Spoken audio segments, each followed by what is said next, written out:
Forward and futures contracts share many common characteristics.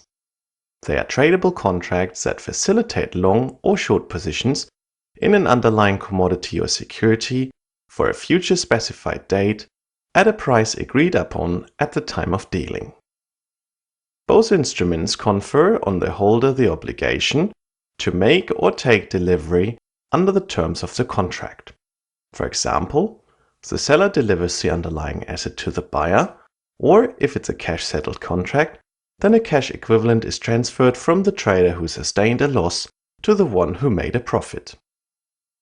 These contracts are used extensively by market participants to either speculate on the market direction of a reference asset, to hedge, where hedging is the taking of position acquiring either a cash flow, an asset, or a contract, i.e. derivative, that will rise or fall in value and offset a fall or rise in the value of an existing position. Additionally, futures and forwards are used for price discovery, where market information helps market participants to make informed estimates of future commodity prices, where estimates of price or value lead to enhanced production and consumption patterns. A significant difference, however, between futures and forward contracts arises because futures contracts are legally required to be traded on a futures exchange, while forward contracts are bilateral OTC contracts. Futures are highly standardized, being exchange-traded instruments, whereas forwards are typically bespoke, tailor-made contracts. In the futures market, contracts are matched between the buyer and the seller, executed with the clearing house as a direct counterparty via the exchange, without the problems associated with forwards, which typically depends on the creditworthiness of the counterparty. One practical implication of this difference is that if a futures trader wants to close out a position, an equal number of offsetting contracts for that commodity month is transacted and the original position is cancelled. Forward contracts are usually offset by establishing another forward contract position of opposite direction with terms as close as possible to those on the original contract. Another significant difference is that a futures contract is effectively set at the end of each trading day via the margin process, which is meant to be sufficient to cover any possible daily fluctuations in the value of each trader's position. Forward transactions are settled only at the maturity date.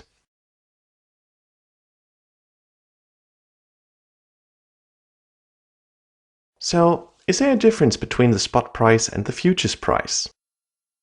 The relationship between spot and futures price is governed by the cost of carry. The future price should be the price of holding the spot until maturity. Therefore, all associated costs need to be attributed. Understand this and you will understand forwards. A positive cost of carry means that forward and future prices are higher than spot prices, and in such a case, forward prices are said to be in contango. A negative cost of carry means that forward and future prices are said to be in backwardation. The difference between the futures and the spot price is referred to as a basis. A contract that trades at its full cost of carry is said to be trading at fair value. But is that always the case? No. Simple supply and demand dynamics, fear and greed, may push the contract value below fair value, therefore said to be trading at a discount, or above fair value, and therefore expensively at a premium to its basis.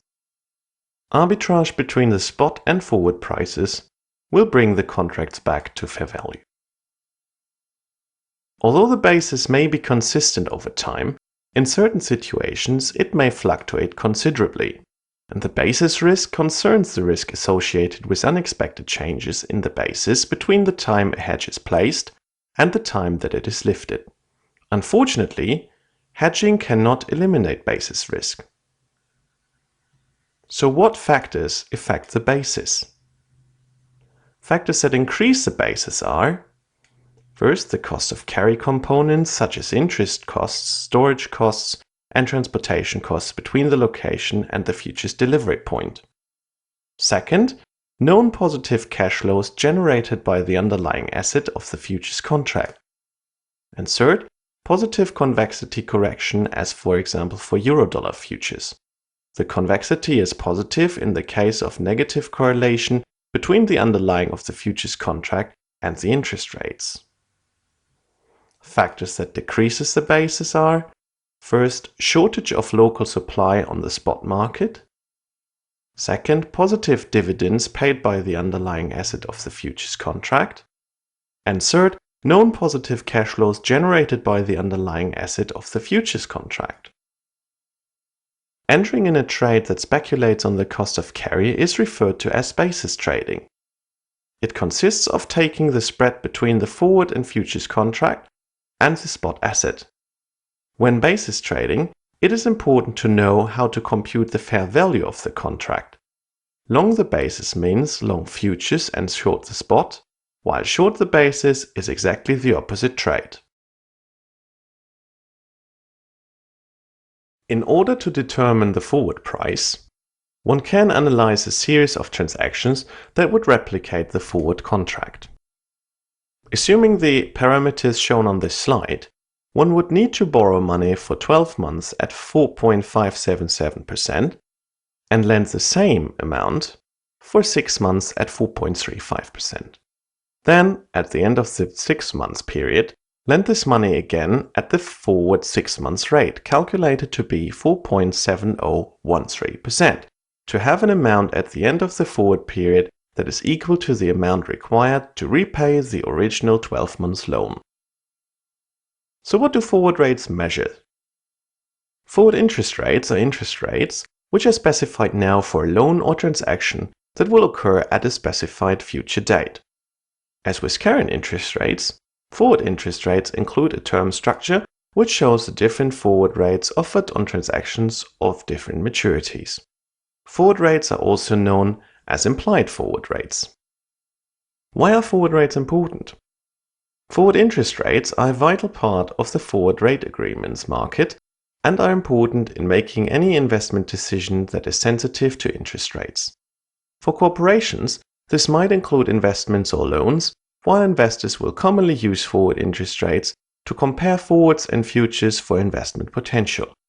Forward rates are also needed when you want to calculate the interest earned between two periods.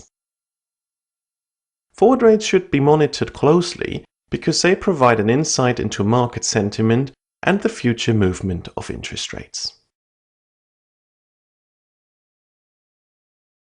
Why are futures products so successful? Their success is due in part to their liquidity, which is driven by the fact that contracts are highly standardized. How is this achieved? All contracts typically specify the following: the underlying asset or instrument, this could be anything from a barrel of crude oil to a short-term interest rate. The standard settlement procedures, either cash or physical settlement. The amount and units of the underlying asset per contract. This can be the notional amount of bonds, a fixed number of barrels of oils, units in foreign currency, the notional amount of the deposit over which the short-term interest rate is traded, etc. The currency in which the futures contract is quoted. The grade of the deliverable. In the case of bonds, this specifies which bonds can be delivered. In case of physical commodities, this specifies not only the quality of the underlying goods, but also the manner and location of delivery.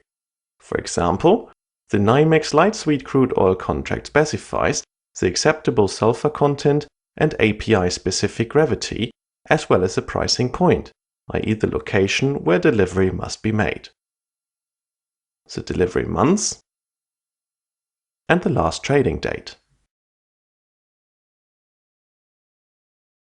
The daily margining of futures contracts eliminates much of the credit risk inherent in non-delivery or non-performance by obliging traders to update daily to the price of an equivalent forward purchased that particular day. This limits risk exposure to the final day's price action and not the gain or loss over the life of the contract. Furthermore, the daily future settlement failure risk is borne by the exchange rather than an individual party, further limiting the credit risk. To minimize credit risk to the exchange, traders must post an initial margin via a cash deposit or equivalent eligible security or a performance bond, typically 5 to 15% of the contract's value. This initial margin is regularly revised in line with current market volatility. Since a clearinghouse guarantees contractual performance, such that in the event of a counterparty default, the clearer assumes the risk of loss, traders are able to transact without the need to undergo credit due diligence on each and every counterparty.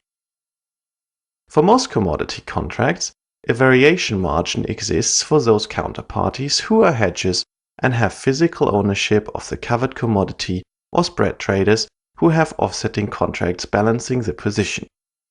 The variation margin promotes efficiency since it removes the need to top up the margin accounts on a daily basis for small cash amounts.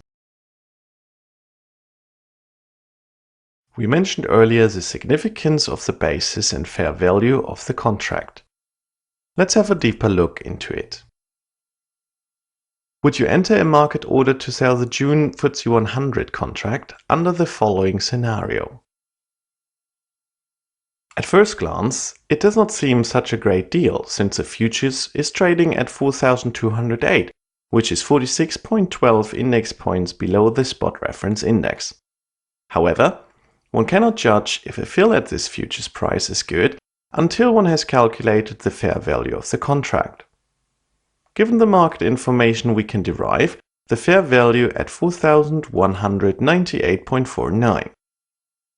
This is calculated by taking the spot index value and multiplying it by 1 plus the difference between the relevant interest rate less the dividend yield for 188 days to expiry. The basis, the difference between fair value and the spot index, is therefore minus 55.63. The futures is trading at a premium to the fair value of 9.51 index points. Indeed, a fill at this level is good. Here, the theoretical and actual basis is clearly evidenced. But what has driven the futures price to trade away from fair value? In the short term, any basis deviation is likely to be driven by immediate supply and demand pressures. As the basis continues to widen, at some boundary point, it will bring in the arbitrageurs who actively trade basis risk, and the premium to fair value will be brought back into synchronization. The arbitrage will entail the shorting the basis. This is achieved by selling the futures contract and buying the spot. But for equity indices, one cannot directly buy the spot since it is a hypothetical benchmark. Traders will need to go into the cash equity markets and buy a basket of stocks that represent the index.